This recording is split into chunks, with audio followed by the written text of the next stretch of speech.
Welcome to Co-Opinions, where we talk about our opinions and want to hear yours. Today I have both Brent and Nick with me. Hello, Joshua. Before we get into it, this has been a big week because E3 happened. Let's go around and talk about what we did gaming-wise. Brent? Wrapped up Homeworld 2 finally.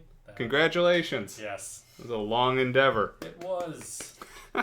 Then I started Splatoon yesterday, so I'm only like 2 levels in. That'll be a pretty quick play. How about you, Nick? I played Valkyria Chronicles, cleared 2 more maps on that. That's been an interesting little haul, and I've also been doing Odin Sphere. I'm near the end of Gwendolyn's chapter. All right. That'll be exciting because this week I played a decent amount of Odin Sphere myself. Got through Gwendolyn's chapter and Cornelius's chapter. And I also started Kirby, and I got up to my Skellen Xenoblade Chronicles. So I'm pretty stoked about that because I've heard the game really opens up at this point.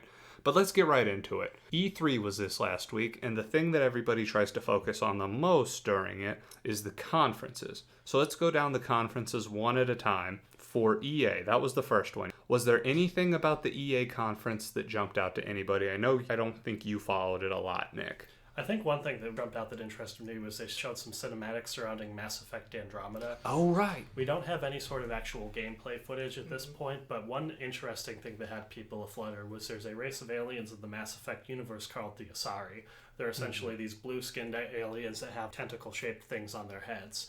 They're exclusively females, and it looks like people are discussing this one that was shown in the cinematic that appears to actually be a male Asari. So there's kind of an interesting question there. Well, this is exclusively a female race that mates with males of other races. So what's going on here? That's interesting because I don't play Mass Effect, but I know about the sexy aliens. So that is cute. But that's the thing, is the fact I don't know anything about this series, but I know about the sexy aliens. Source Filmmakers really educated a lot of people about the Mass Effect aliens. It's educated me about a lot of franchises I never otherwise would have touched. Ba-dum. I think the other interesting news out of that EA conference was the Battlefield 1 trailer. Yeah. Yes. Did you have any thoughts on that one you want to share, Brent? I'm excited. I still want to see more. The unfortunate thing for a Battlefield game is a complete edition, because every DLC is going to be sold in a complete edition. The thing about the complete editions with those kind of games is they're more multiplayer focused. Yeah. With your complete editions, they're bundled with map packs, but you're not necessarily getting DLC. And it depends what you're most worried about. Because if people play this game online religiously, you are going to worry about a DLC map pack being bundled in, because that's $40 you would have spent. Well, and that's one reason I want to see how this does in sales, because it's an online multiplayer game, so if it doesn't do well, you don't have anyone to play with. Yeah, but it's still got a lot more buzz than Call of Duty. It does. So. Do you know if there's any sort of single-player component to the Battlefield games? I did hear there was possibly a campaign, which is interesting. It could be touch and go, because Battlefield 4 was not. I'd like to hope that there would be a campaign. I think Josh and I have talked about this before, how for World War II, then there's kind of a common knowledge for a lot of people about, hey, this is a narrative, this is a history. And that was brought up with Valiant Hearts. Yep. That's what really brought it up, because it was an educational process, which is even more interesting. Sorry to cut you off. Was there more? It's more interesting because you heard one of the reasons they got this idea rejected 4 times. Was because they were worried their target demographic wouldn't know that World War I was real. That is dead serious. I was sad when I read that. Yeah. I like World War I, so I want to play this game. Hopefully Do you like the death of millions of people, Brett? Do you like the Holocaust too? It's not a laughing situation. Yeah, it is. Gosh.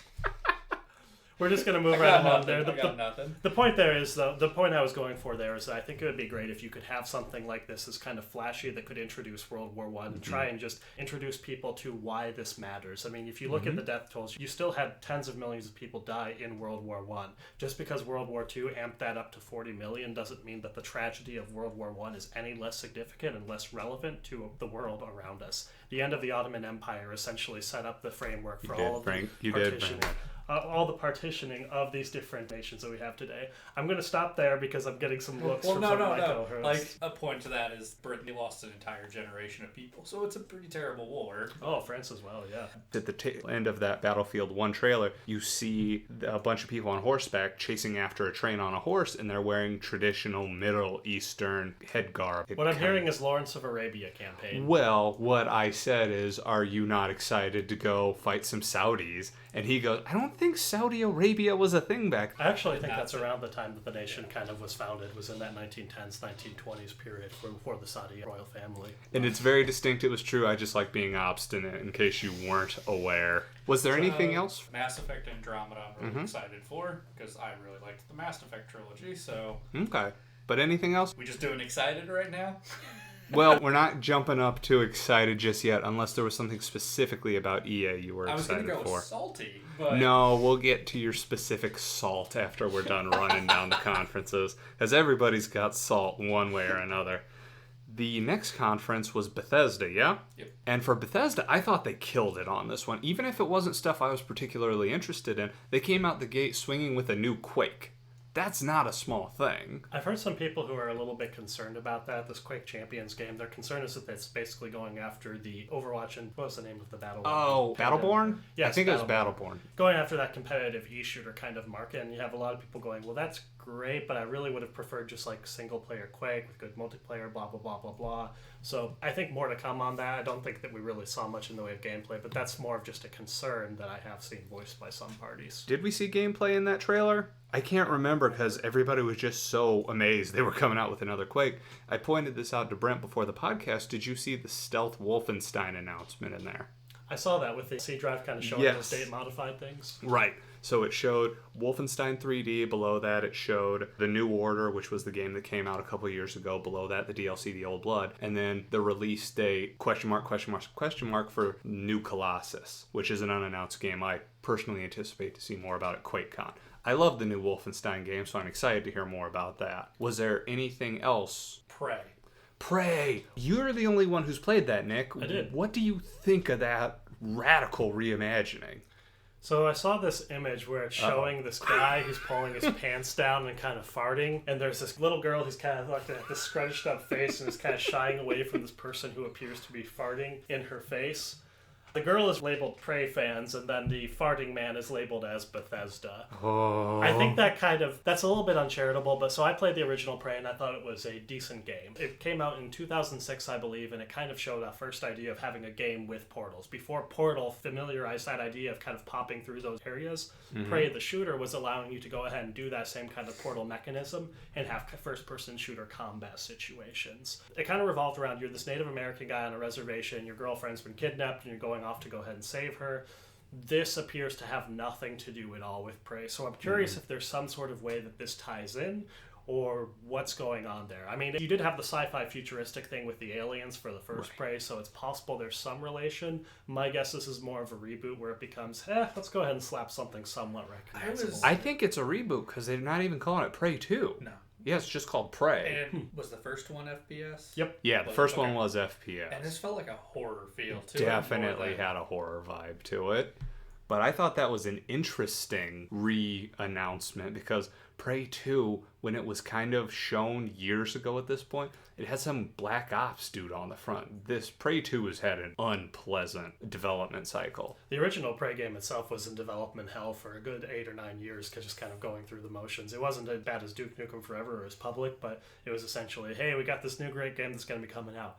Yeah, we're still kind of working on it, we're having some issues, and I thought it was a solid game. I don't really know if there are that many diehard Prey fans. I mean, it was an okay game, but it really nothing more than that to me. I like first-person horror games, so I'm intrigued by it. I'm not saying, I'm jumping out to buy this. I need to see more. I think that for purposes of cinematic showing, that it was scarier than the actual game's going to be. I do think it's going to have tense moments. I don't think it's going to be horror. But that's just my opinion based on previous builds. Who knows now?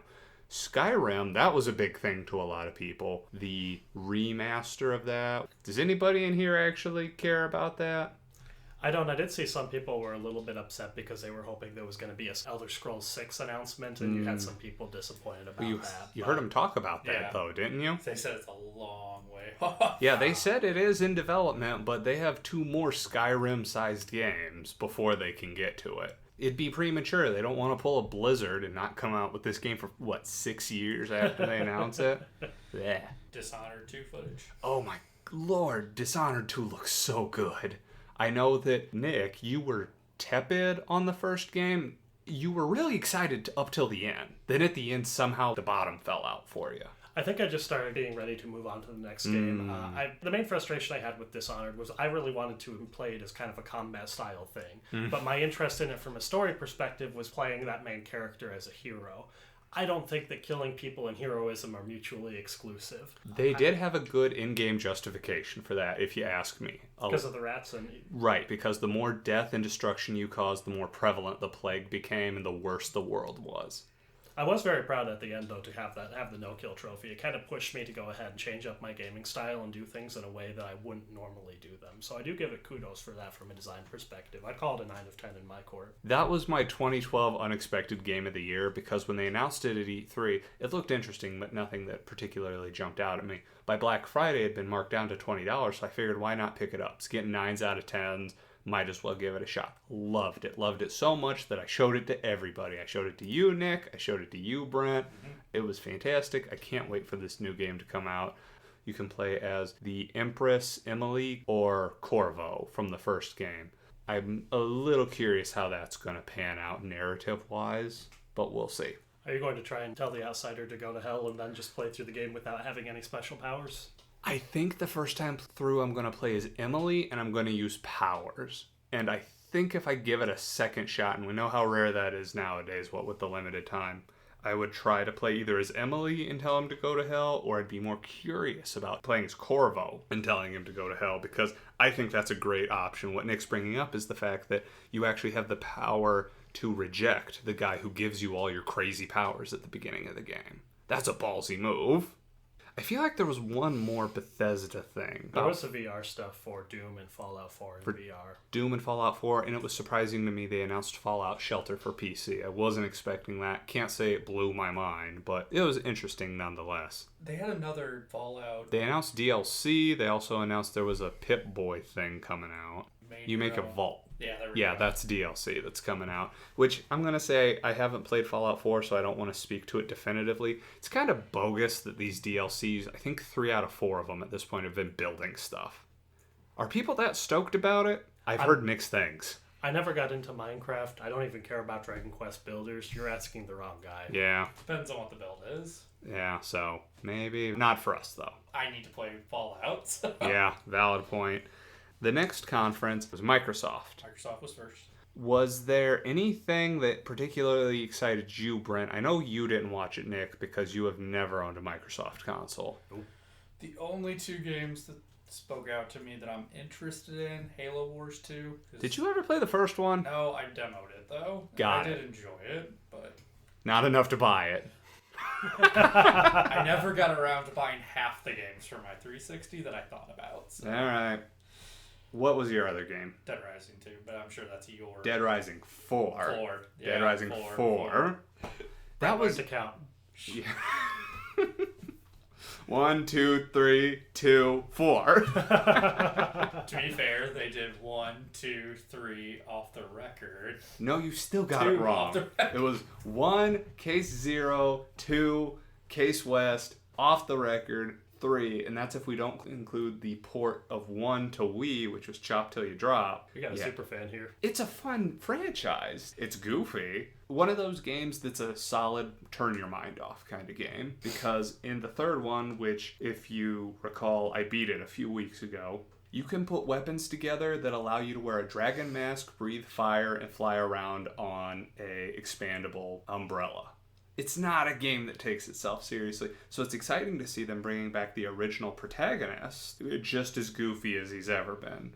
It's supposed to be more of an homage to the first one, but not just a remake, so that's exciting. But it's curious that it's basically set in the same general location. It looks like it's going to be the same goofy fun, which is great. These kind of games shouldn't take themselves seriously. The Rare game, Sea of Thieves. That looked pretty interesting. I figured you might be interested in that. I have zero interest in MMOs anymore. That has been destroyed from me, but I know you have played MMOs and you love pirates. I do love pirates. Have you ever played Sid Meier's Pirates? No. Mm-hmm. I'm speaking specifically about the one that came out in the mid-2000s. There was an original Sid Meier's Pirates back in the late 80s, I believe, for the PC and the NES and some other systems. So the Sid Meier's Pirates that came out in the mid-2000s, you're essentially just a pirate. You go ahead and you explore around different areas. There is an actual story involving some sort of vengeance, but it's basically an excuse to go ahead and go through all sorts of pirate-style activities. Raiding ships, going ahead and invading different areas. I mean, it's like playing a video game around the Pirates of the Caribbean, right? Essentially, a very good game. Not like the movie licensed Pirates of the Caribbean games, which weren't that great. With that, that's kind of my hope for Sea of Pirates, is that was over 10 years ago the Sid Meier's Pirates came out. When we talk about an open world pirate game, my hope is that even though you may have some online aspects, my hope is that you can also just kind of play through and do your own thing and do that kind of open world pirate fun. It really focused on the multiplayer in the trailer, so maybe don't get your hopes up too much, especially since you don't have a Windows 10 machine yet, do you? Nope. With Dead Rising 4, it has timed exclusivity for the Xbox One and Windows 10. So it might come to Steam in the same way that Dead Rising 4 will eventually come to Steam. But it's obviously never going to go multi-platform because it's made by Rare, which is now a second-party developer. Another thing that has to be touched on, if only briefly, was the Gears of War footage they showed. The footage looked solid, even if the story is weird as ever. And they showed bearded Marcus. Who wants to take bets now they're going to kill Marcus in Gears of War 4? Brent? Hopefully while he's trying to explain important information. Oh, savage. Nick? I don't have a bet to place. I was listening to your two's discussion about this. Is this individual whose death you're discussing the one who wanted to tell everyone the reason that everything's going on and they had to go do some hero shit so they didn't actually listen to the plot and exposition? That was his father. Oh. So it would only be fitting if, like father, like son, he died while he was going to go, oh, I can explain literally everything to you, JD. Blap! Come on. I'll play it. I know I will, but I can't get excited for it. So I don't feel bad. They're not going to lose any sleep over this. The one that is interesting to me, Brent, you recently beat Limbo. Yep. Nick, did you ever beat Limbo? I did. Did you see Inside was officially announced again? Inside is made by Playdead, who are the people who made Limbo. It has been described as Super Limbo. Now, that could potentially be a detractor. However, the way it's described as Super Limbo is that from Mario Brothers to Super Mario Brothers, it was functionally the same game, but so much had been implemented and improved since then, was that though you could see the connection, the latter was obviously superior. This one still builds on the atmosphere and the platforming and the puzzle design. You can tell the influences, but it's still superior. It's coming out in like 2 weeks. It's coming out really soon.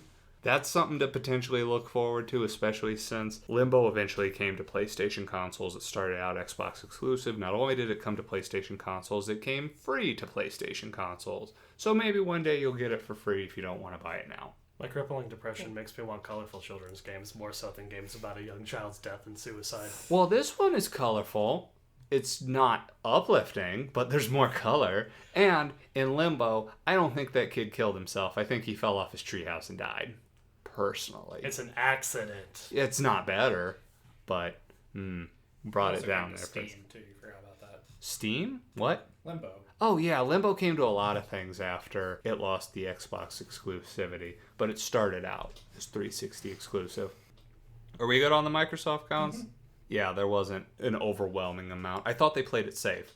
We will mention that they brought up the fact that an Xbox One S is going to come out at the beginning of the conference, and then at the end, they talked about the Project Scorpio, which basically defanged the entirety of the One S to me, because we'll come back to this later because this is a big touching point for Brent. But it seemed odd to me that they announced, hey, here's our better console that'll be out by Christmas time, but we're going to have a much better console out in like a year. Why would you put these in the same conference? That's an odd promo. It is a very odd promo to the point that one of the executives at Sony said they were surprised to see the announcement. It's the exact reason that Sony didn't bring their PlayStation 4 Neo to the conference. They knew that announcing something that far ahead of time would kind of take the piss out. So they were surprised that Microsoft brought their console, and why they did that we can only speculate, and most of us speculate desperation. But Nick, I wanted to speak to the Final Fantasy 15 footage that we saw in the Microsoft conference. That was Good really cool point. for having the Titan fight. I was a little confused in watching that, though. I got the feeling the person playing it on the stage didn't really know what they were doing. Like, you just keep on seeing them get hit by Titan over and over again. It's like, are you supposed to parrying, dodging? Is there a counterattack thing? You just keep on getting railed on over here. And then it's really, really cool. You go ahead and you use Blizzard and you freeze off his arm. But you were just getting your ass beat. Like, this was 2 minutes of you getting your ass beat, then, ta-da, cool graphics. Well, at one point, the main character, Noctis, Yep. is that? He catches Titan's hand when it's trying to slam down. I think that's what they were trying to display. And unfortunately, what you see there is a very good case for having pre-recorded footage. Because while we saw later in the conference, it can be incredibly beneficial not to have that. If it screws up, then you look a fool. But moving off of the Microsoft conference, the next conference was Ubisoft? Yeah, if you don't want to count the PC show. There was a PC conference. We'll touch on that momentarily. I didn't even watch it because it overlapped in a weird way with some of the other conferences, and I don't PC game at all. I'm not disparaging it, but I just don't. Nick, I know you didn't watch it. Brent, you said you caught some headlines from it. Yeah, there was only one game that came out that even caught my interest, and that was the Warhammer 40k Dawn of War 3. Got it. And did they give a release date? That's an RTS type of game, isn't it? Well, it's the first one since THQ went under, so... Published by Sega, correct? Maybe? So after that was the Ubisoft. I would say it was disappointing, but I think Ubisoft's conferences are always kind of disappointing. What do they usually have every year? It's an Assassin's Creed game. They talk about the new Just Dance, and they talk about something involving sports, maybe? No, that's EA. They try and expand their open world empire with games like Watch Dogs, I guess. I guess Watch Dogs was brought up, but that's a Brent thing. The only thing I cared about was South Park: The Fractured Butthole. That looks hilarious. It's going to be a good game. That looks really good. Besides that, there's nothing I cared about in that conference. I did think that trailer relied a little bit too much on the superhero jokes instead of actually having any of the kind of raunch of South Park, or even just showing some of the gameplay changes. I was kind of hoping it might show how the combat's changed since the first game and stuff like that, but that's a small quibble. How about you, Brent? Well, like you said, Watch Dogs 2. Did that actually look like it was going to be any sort of an improvement? There was some added stuff. Brent, you are the lead hacker, leading the biggest hack in the history of hacking hacks. You're going to hack the hackers and get the hacks back. Well, so I liked the first one. Did you fill up your punch card on that one, by the way? One free hack. It's the 80s. I'm saving that for the Ubisoft writing department. Oh, careful, you don't want to be appointed lead writer. I liked the first one. Well, like when I tried to play it was right before Arkham Knight came out, so I was trying to rush to get it in, and that was a bad idea. You don't ever want to rush to get it in. You got to take it natural. Well, you're trying to... Brent, when a man loves a woman very much, then... Anyways. So was it something about the protagonist you liked? His voice acting was atrocious. Yeah, no, the voice was terrible, but... Mm-hmm. You saw that the setup for that villain there is basically kind of like an homage to Donald Trump. Doesn't know Rush running for mayor. We're going to make the Bay Area city strong. It's got that similar kind of logo design as Trump has for his stuff. It's good to know that we can do video game writing with subtlety and nuance. That's really good. Well, if Watch Dogs was known for anything, it was its subtlety and its nuance. It looked like there were gameplay changes somewhere in there you were interested about, wasn't there? The ability to hack Hillary Clinton's emails? You don't have to hack them. She sends them non-secure. I'm sorry, Brent. Go ahead. The one thing I liked about the hacks in the first game was even if they were a little bit far-fetched, they were still all realistic. I guess the driving the car by hacking it isn't entirely unrealistic, though I don't know about cell phone. I don't know about that. You've seen the videos where they've deactivated the guy's car on the freeway, right? Yeah. Like, this isn't so much nightmare sci-fi future as nightmare sci-fi present. Yeah. But they don't drive it, but this was still a dated video. So the BMW video I'm referencing is 2 years old at this point. There is a video at a conference a few years ago where they hacked car driving to prove that they could do it and then erase any visible tampering that they had done so no one could prove that you had hacked the car and crashed it. Visible tampering. You mean their cyber footprint? Yeah. There's a lot of concern around the transportation companies now that you have people doing these kind of things, and it makes for massive footage and massive publicity. These companies don't want to have any of that publicity being associated with them. They're not black hat hackers. They're not doing bad things, and they're certainly not white hat. They're not being hired for these things. They're kind of green hat. They're chasing that publicity. That's kind of the term that you see being thrown around for these sort of individuals. It's a lot of hats. My only thing... Oh, sorry. I was going to go ahead and tie it back, actually, to the Watch Dogs footage. Were there any other portions that you thought may have been a little bit unrealistic? Or Well, like I said, I don't know. It's just the cell phone thing. I would have to look. we do have to kind of give it a little bit of a pass. I mean, if you compare this to the way that Hollywood's treated hacking and computer stuff for decades at this point, this really isn't too terrible. Didn't they actually work with some kind of defense agency to make sure the way they were portraying this stuff wasn't completely unrealistic, as opposed to hackers from the 1980s who had to jack into the grid? I'm thinking of Kung Fury, where they hack time. Yeah, they actually hired people to help them, like former hackers, to help them actually make sure everything they were doing. We might have to transition off this subject because I've hit the limit of the word hack I can use.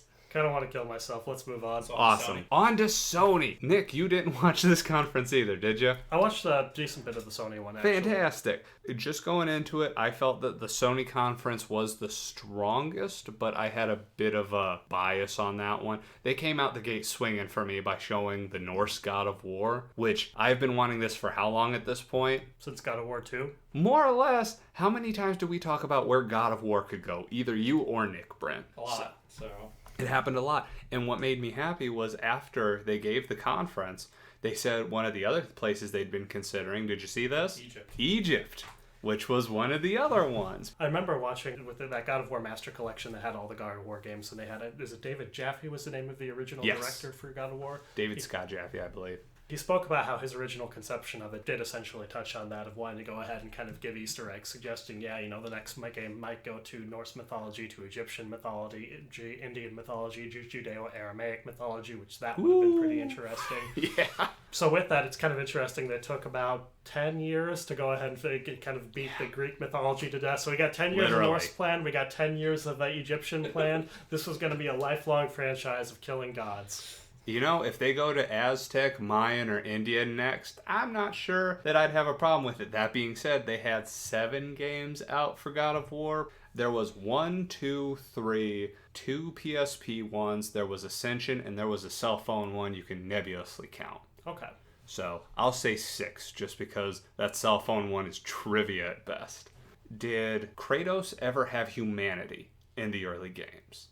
They tried to touch on it. Do you think that scene near the end of the first God of War game where you see him have his family getting slaughtered counts as a kind of depicting humanity? That kind of talks about how he lost it, though. That's true. And they always try to touch on in a lot of the games how he lost his humanity. This new one seems more to be about how he's getting it back, which is interesting. I will say for Ghost of Sparta, we did have that story arc involving his brother, where I think that you started to see a little bit of that kind of thing. It was still kind of tied to the general masculine aggression. I'm not criticizing that, I'm just saying that's what it was. Well, but even then, at the end of that, they killed his brother, and he's like, and now I can be a heartless god. My favorite part of Ghost of Sparta was the part where you had sex with 7 girls this time in the little sex minigame. I love how they just kept on escalating that. I mean, it gets to the point where it's like, how is he doing this? Are there things that these Chains of Olympus do that we're not familiar of? Do they have, add-ons that can be used? Well, at that point, he was a demigod, so he could have technically just grown his hands really big, and we'll just let it go from there. I'm just saying, that's 10 easy.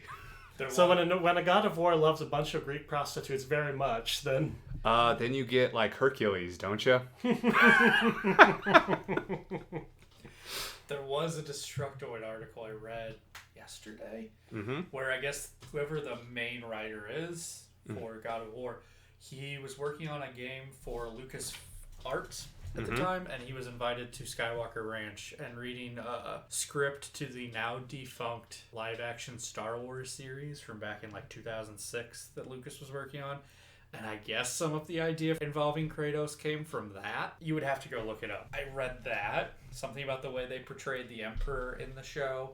Going into human backstory for him that he loved. So got it. Well, I'm interested in this game because I'm a big God of War fan, and this was a direction I'd hoped they'd been going, kind of.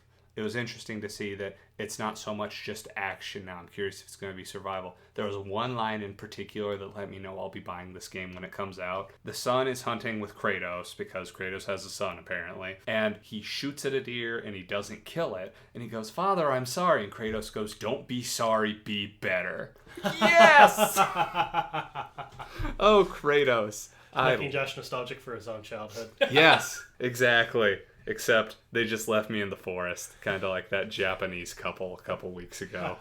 But anyways, he's fine. We can make jokes. A couple other things at the Sony conference that were announced was the Horizon Zero Dawn they talked more about. Brent, you're a fan of the developer because they're the ones who did the Killzone games.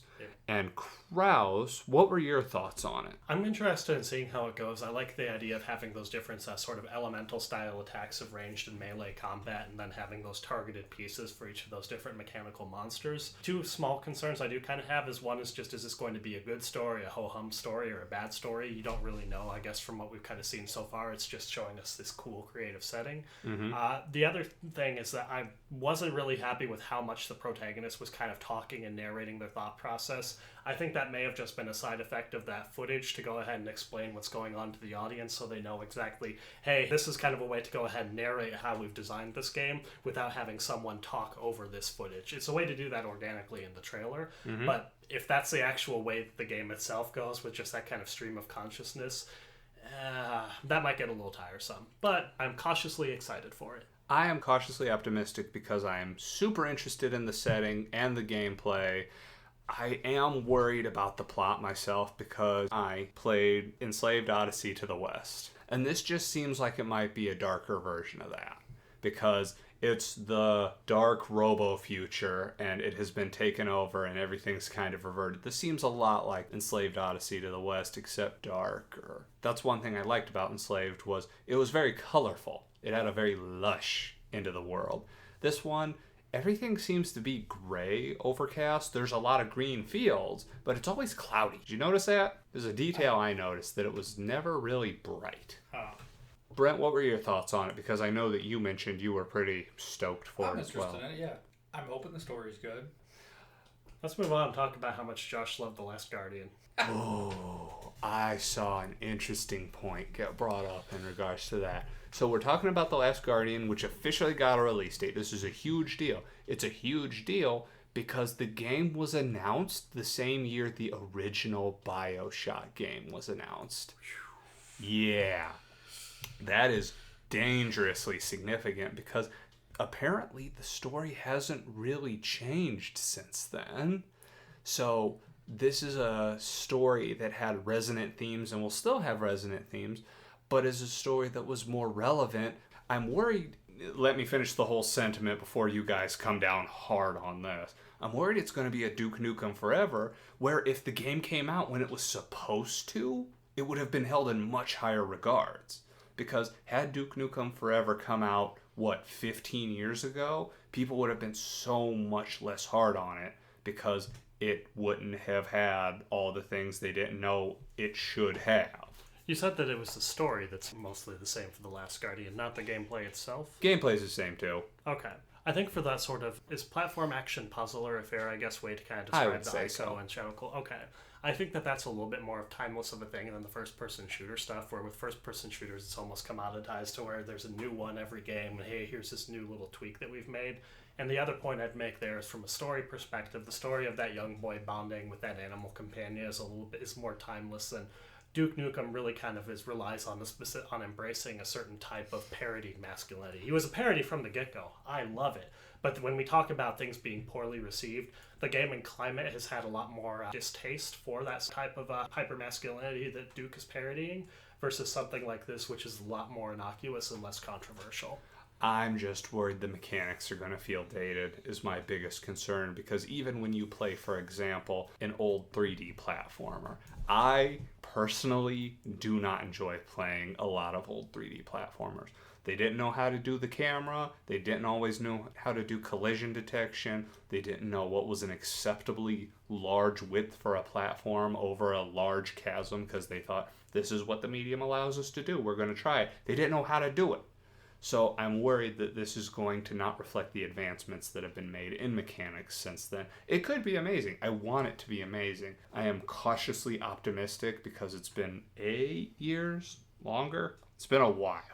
Did anybody else have thoughts? I don't think either of you guys have played Ico or Shadow of the Colossus. Nick, you played a little Shadow, but not enough to really weigh in on this. I want it to be good. I can't wait for the reviews to come out because I just gotta see. It's been 7 years. You can't just believe it's gonna be good.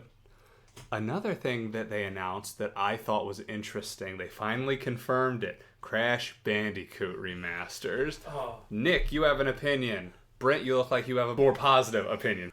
I thought it was funny, the joke I made where right before the conference, we're like, I really hope they make a Crash Bandicoot remake, and shocker, they did. Now, over to Nick. My favorite part of this, and I didn't play Crash Bandicoot as a kid, so I wasn't excited, but if you watch that footage again, there's an interesting change in just the crowd's enthusiasm. So you got the Crash Bandicoot shadow walking ahead of Mr. Tons of Fun, who's not able to keep pace with Crash Bandicoot. And the crowd is just going nuts. They're erupting. They're so excited. That's right. We're bringing him back, folks. Fevered pitch. Euphoria. We're remastering Crash Bandicoot 1, 2, and Warped for the PlayStation 4. Crowd's still excited, but like, okay, and there's going to be a new Crash Bandicoot, right? Skylanders! Boom! At that point, the crowd is just, it starts off super excited, gets to like, well, that's cool. I'm excited for a remaster, and then it's like, can we see like the Crash 1 remake? Do we have to watch Skylanders? Is that a thing we have to do? Is there any other footage? Got any Gravity Rush 2 for us, guys? No? Okay. Oh, but they did. They just didn't show it. Yeah. So we can't say it was the conference, but I want to bring it up because it was Sony specific. Apparently Gravity Rush 2 was shown in a trailer format. Apparently it looks amazing, which is encouraging because you played all the way through the first Gravity Rush, Nick? I know you said you played it, I but got I about think halfway you through. I failed. think I put it down at one point. Okay. What was interesting was the whole game felt like it was the prologue to a different game. So I'm curious to know if this one's going to deliver harder. I know a lot of people loved it. I see why it was so strong. It had an interesting mechanic that I really liked. It had interesting fighting. It seemed like it was going to go into an interesting story, but then it just ended. It was a good game. Very original both in world and in mechanics. I understand the critical acclaim too. It had good characters. It had good dialogue. I thought it was a very solid game, especially since I paid nothing for it. Thank you, PlayStation Plus. It was interesting they chose not to show that, though. What about Resident Evil 7? Resident Evil 7. How did I not write that down? What did you think of the announcement? What did you think of the change of pace? Because it looks not zombie-ish anymore. Did you notice that? Yeah. They don't really show zombies. And Nick, you didn't see this because you showed up after I'd finished it, but I played the demo earlier today. And it's all atmospheric, creepy weirdness. You can tell that it's Resident Evil because I found the small key. I used the small key to get the bolt cutters. I used the bolt cutters on the door. I used what was in the door to play the video. I used what was on the video to find the last key. Demo's over. I just gave you the whole demo. Yep.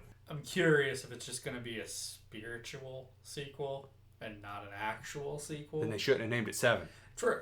That's why I'm curious why they named it 7 when that demo didn't... First person It wasn't even Resident Evil No. in the sense of Resident Evil 1. That was Resident Evil in the sense of Outlast. Yeah. Well, I think it still had kind of some of that same jump scare atmosphere to Yes. it. Like whenever you had the guy kind of just appearing for a second in the doorway, I know I was watching the demo kind of on a full screen thing and it made me jump back a bit whenever I saw that. So I think you're going to have that aspect for it, but I agree with you. It definitely seems like it wants to go full back to horror. It's not an apology for 4, 5, or 6 or anything like that, but it's kind of saying, hey, we've gone down this route. It's really not what the fans want. Let's see if we can go ahead and pull back to some of the Resident Evil 1 puzzle mechanics and make this more of a true horror instead of the campy horror that always kind of accompanied that. Evil viruses, T virus, G virus, C virus, Shark virus. Shark Virus was in the first game. Shark virus is when we jumped the shark with Resident Evil Code Veronica with, I forget the relevant plot point there. There was still a zombie shark in the first one. I am positive of this. And that's the thing. It doesn't feel like they just went back to the roots. It feels like they overshot the roots. Like, it's scarier than the first one because you can't do anything to save yourself. No guns. No guns. But that might just be a demo-specific thing. We also had the Detroit one with Quantic Dream. I'm forgetting the subtitle to that. So one with Detroit the Become android. Human. Detroit Become Human, okay. I am really curious about that myself. I know Beyond Two Souls was disappointing to me. I liked Heavy Rain. It has not aged particularly well. I'm very curious how Detroit Become Human is going to go because it originally started as a tech demo 4 years ago called Kara about an android who achieved sentience, and it was a really emotional demo, arguably more emotional than Beyond Two Souls. I was not a fan. It did look really interesting. I'm glad you brought it up because I think that's a game I'm really going to look into when it comes out. I am curious if it's going to address choice better than the last game that really got noted for it was, which was Until Dawn. Until Dawn, I don't feel like the choice made significant. It's made by different people, so it's apples and oranges. I feel like Quantic Dream's focus has always been on trying to expand the amount of choice that they can have within their games. From starting with Indigo Prophecy is where I came in. I haven't done Omicron to know how much choice played into that one. But for that, then I think that if they can do this where they focus on having a small amount of scenarios and just having a choice affect things in such a drastic way, kind of like we saw in that demo where you had a good 8 or so different outcomes for that one situation, it seemed, I think that will be interesting. The other, of course, interesting thing will be to see how each of those cases or scenarios affects the overall narrative. I am looking forward to it. I am pretty excited in general. Beyond Two Souls was not encouraging. I know you didn't play it. Don't play it. I'll probably buy it and let you know if you should buy it. We also had Kojima go ahead and announce his new game.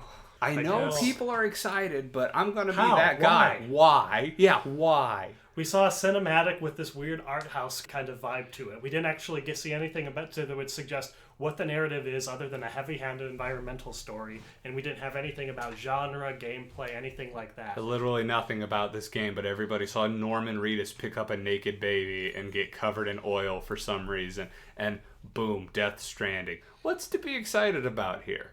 I know you guys are excited because it's Kojima, but is there anything else?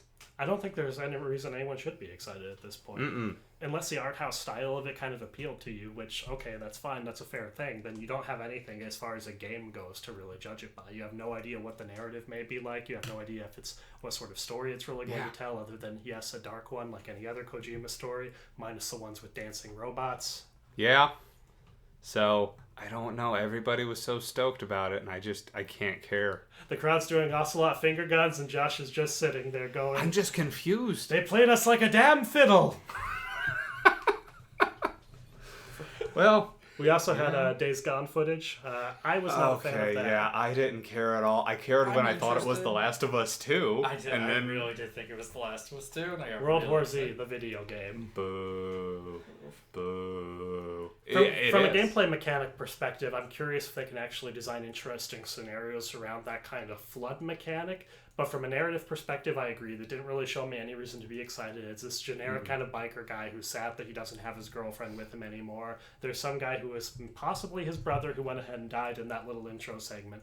But again, there's no dramatic weight to that because other than you calling him brother, then there's not really any reason that we know we should be rooting for you or against the other guy. Plus, he might not even be his biological brother because that's just a thing bikers do, is call each other brother. At least according to Sons of Anarchy, yeah. I know they were trying to push that with the way they were framing it. I don't care. Some people do, but that's not me. I'm going to also make a quick note about this. I don't think it was actually shown at the conference, though. I want to believe Kingdom Hearts HD 2.8 is going to be worth anything. I want to believe that the demo that shows how it's running on Unreal 4, that even that's worth it because it looks gorgeous. But the story has become a train wreck, and with the fact it's called 2.8, you know there's going to be a 2.9. They said that they're open to the possibility of releasing it on the PS4. Yeah, and I'll translate that. Square Enix is open to the possibility of making more money. Ta-da! Yeah, broke the code on that one. If money were a dick, Square Enix would be in the glory hole all day, every day. Oh, man. Well, that's the nature of business, I suppose. Good times. So, is there anything else on Sony that you guys wanted to talk about? I would have liked to see more Yakuza 0 other than the 2 seconds in the wrap-up trailer. You were super excited for those 2 seconds at least. I was. Well, we can get to that in my E3 wrap-up thoughts, but yeah, that would have been nice. All right. The last one was Nintendo decided to go real ballsy this year and primarily focus on showing Zelda Breath of the Wild, they announced was the subtitle. How much of that footage did either of you catch? Decent amount. And I saw the 3-minute trailer, and then I saw a couple of small clips of other gameplay footage. It is, to me, their most ambitious game in 2 decades, if not since the game series premiered. There's no NPC giving you help through the game. I heard that as soon as you start, you can go fight the final boss. I heard those spider thingies that chase you around, they are brutal monsters. At the beginning of the game, those lasers will do 8 hearts worth of damage. And even at the end game in a normal one, that's half of a full life bar. That's not insignificant. The fact that they basically drop you and they say, go save the ruins of Hyrule. It's really interesting. And I think they won the gamble because everybody's gushing about this game. I think they're doing a great job of kind of pulling from some of what the other 3D Zeldas have had that fans have liked, but also going ahead and saying, let's really try and pull back to that original Zelda kind of feel from the first game. And that's what I told Brent, because Brent went, this is something I'm not used to. I go, did you ever play the original on Nintendo? Because if they had access to the technology then, this is the game they would have made. I think it was time for it too. I mean, I think if you see Wind Waker, then having that nautical exploration was a really neat kind of thing that added on to the 3D Zelda experience. Twilight Princess kind of fulfilled the promise of that initial tech demo of guys here will go ahead and use modern processing power to do a full-blown 3D Zelda.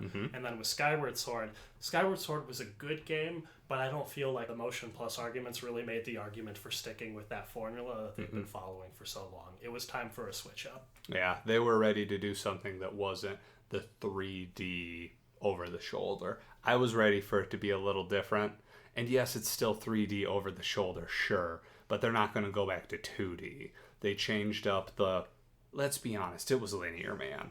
It's been linear since Ocarina of Time. So, other than Breath of the Wild, they announced some more amiibos, which, Nick, you don't care about. I don't blame you. They also announced some more information about Paper Mario Color Splash, which we're nervous about, we being Nick and I, because they're continuing the battle system and general feel of Sticker Star, which was a very unimpressive game. Devil's going to be in the design on that one. Yeah, I hope it's good. I want it to be good so bad. Brent, you look like you had a thing to add? They announced Mario Party 3DS. They did. That was basically out of nowhere. They said there was going to be a Mario Party game, and they were going to retool the mechanics because they recognized people didn't really like the whole cart movement of the last two games. So I'm curious how that's going to pan out. I've never played a portable Mario Party. I'm not going to start now, but... I know there was some criticism around them essentially taking the cover art logo for it from the Campbell's soup cans. From SpaghettiOs. SpaghettiOs. I will say with that, at first I thought it was kind of silly, but then I started giving it some more thought, and I realized that from a product placement perspective for young kids, they're conditioned to seeing this image, and now they see that image behind a case, but it's $40 instead of a $1.50 can. I think that actually maybe pay off for them, even though it looks really, really lazy and suggests a skimpy budget. Yeah, I agree. Plus, is it the confirmed art, or is it just a placeholder? Maybe I think it's placeholder. probably a placeholder. I would think it's a placeholder because you can tell where they covered the Campbell's logo with a dice block. It's very obvious. I don't know if you saw it. Some other things that I personally was interested in was they announced a sequel to Box Boy, which I may have talked to one of you about. I know I talked to Nick about it. It was a puzzle game on the 3DS I love to death. It's coming out later this month. They also announced Rhythm Heaven Megamix was coming out on 3DS, and then when asked when, they said right now. So it's out today. I would love to play it, except I'm in the middle of Kirby. And as far as other Nintendo stuff goes, I think that was it for me.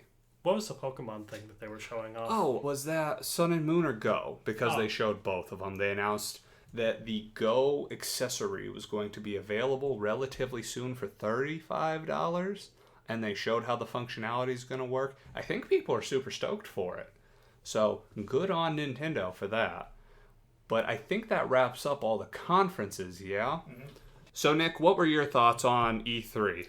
I was kind of disappointed on my side. I think we touched on some of that with the Sony stuff about games like Yakuza 0 that weren't really prominently featured.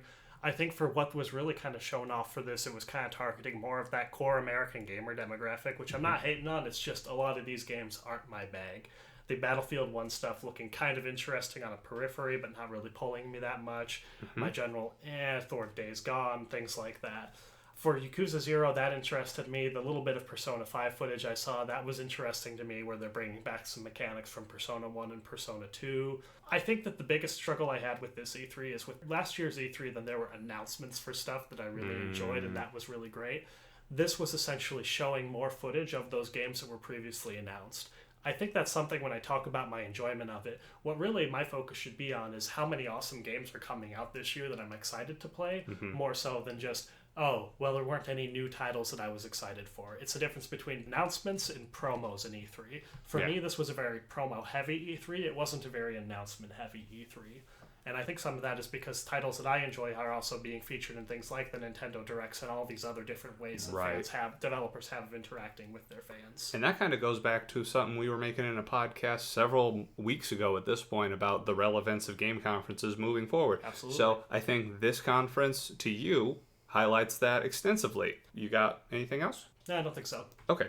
Brent, what were your thoughts overall on E3? My past E3's kind of been like what Nick said. Last year was so-so to me. It wasn't that great. This year was a lot better. So I had the opposite effect that he had. Though, if I had to make some touchstones, I would say I have some salt for EA on the whole Star Wars thing. Basically, they spent 5 minutes giving me a video that pretty much told me what they told me in a sentence 6 months ago. Though, to be fair, they did show us brief images of the game that Visceral is making.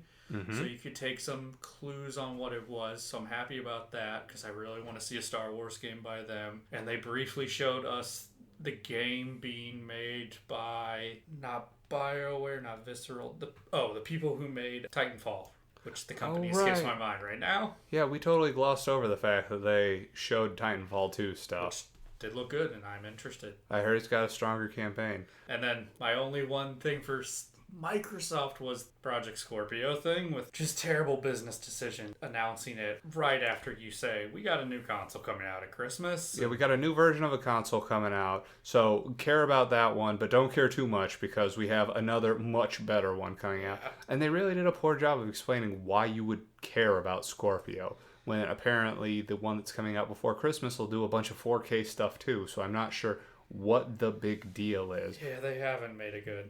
But if I had to say, Bethesda hit it out of the park. Sony really hit it out of the park. Nintendo, I thought we were going to be coming into this and I was going to be lamenting about how bad Nintendo did with just doing Zelda. And they still brought other stuff. They announced Amiibos and Zelda looks fantastic. Zelda does look pretty great. Do you have anything else that you would like to mention on E3 this year? Nope, I think that's it. Wonderful. So I'll give my quick wrap up.